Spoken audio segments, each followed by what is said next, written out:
Ross Doan, Mitch Taylor, Bobby Eggert, Marcus Garcia, Evan Mulkey, Steve Gardner, Ben Siemens, Jamar Lyles, Matt Ross, Scott Stuckey, and Mark Hogan.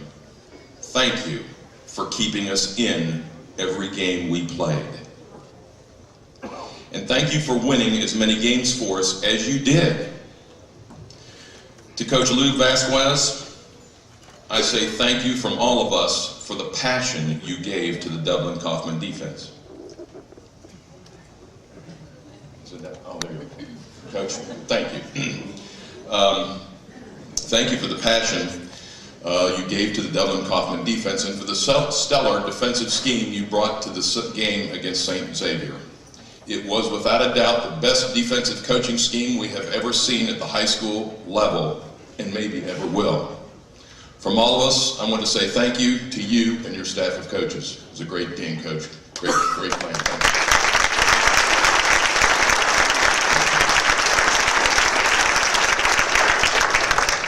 Well, I mentioned earlier that I thought 3 of the biggest plays this year were made by the defense, but I would be remiss if I didn't mention just some of the offensive plays and players. Well, I will never forget watching number 85, Jake Stoneburner, catching screen passes and taking them to the house for a touchdown. Or how about the impossible over-the-shoulder one-hand tip to make a catch for a touchdown he made at Reynoldsburg? How about, remember the leap over the Derby defender to catch a touchdown pass and then casually hand the ball to the official as he had done so many times before, 15 to be exact. Thank you. Some of us have been lucky enough to watch Jacob make those catches for 6 years now, and next season the rest of Ohio and the Buckeye Nation will see what the Kaufman program has had the pleasure of having for the last 4 years. I remember tough, bone-jarring catches by Brooke Minda for clutch throws or clutch first downs over the middle, as well as catches to get out of bounds and stop the clock when we needed it. I will remember sitting in the stands saying, "Come on, coach, throw it to number 13, Neil Biddle, on 3rd down and 23. And Neil, in his own miraculous manner, diving over people and fighting for yards after the catch, getting that clutch first down. And what about number 7? Ah, yes, lucky 7. Trey Fairchild. Speed, good looks, great hands, the name.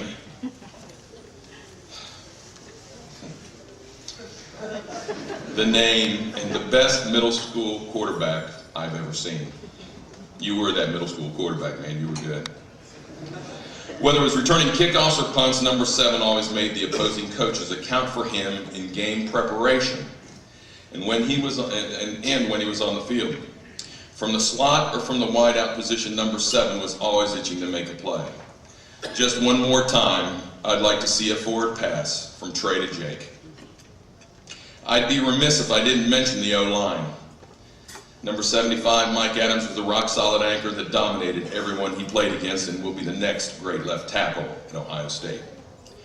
Number 66, Chris O'Brien, our intelligence center whose snaps started the offense and blocks controlled the middle. And I want to mention the balance of the line, number 5, Nicky Plank, one of my adopted sons. Number 54, Keaton Sebastian, Seabass to his friends. Number 76, Elijah Kim. Number 99, who started out as 52, I believe, Keenan White. And my personal all-star, Alex Ottney, number 73, who's number 73 in the program and number 1 in my heart.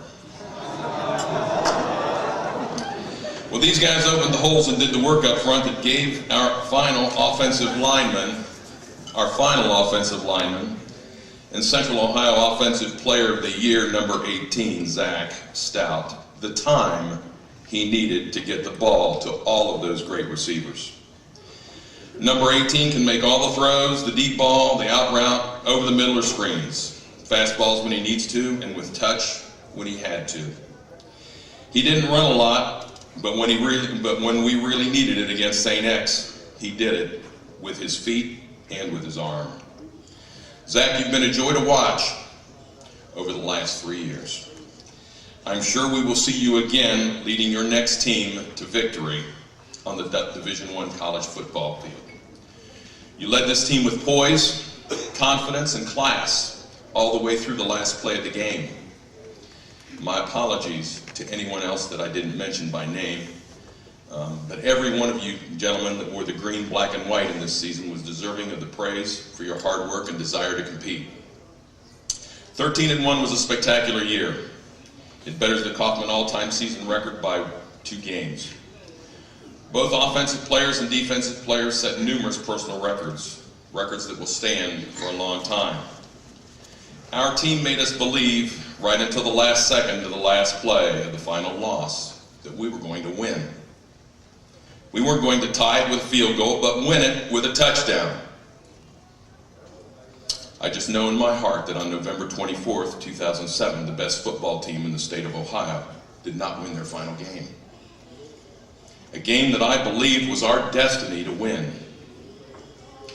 But I agree with Coach Crabtree that there isn't anything that I would have changed about this season. It was a great success. The games were fun to watch. I enjoyed every one of them. The marching band, the weather, the best $5 entertainment a person could ask for.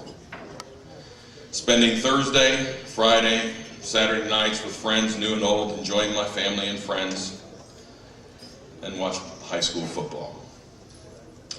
That's what I wanted for my son in his youth, was to be a high school football player on a team with all of his best friends.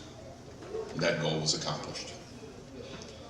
I just wish in the last game we could have had those 30 seconds we should have got. And we should have had on the clock and just one more play. So thank you, Coach Crabtree, and to the entire coaching staff for taking good care of our boys, who you have helped turn into fine young men. The Dublin-Kaufman Shamrock program is very healthy and in good hands for the future, Coach. Best of luck to all of our seniors who continue to play, because we know football is not a nice game. We wish you good health and a successful future in whatever endeavors you pursue. All of us, your Kaufman football family, will be there to cheer for you as you move on. Thank you very much.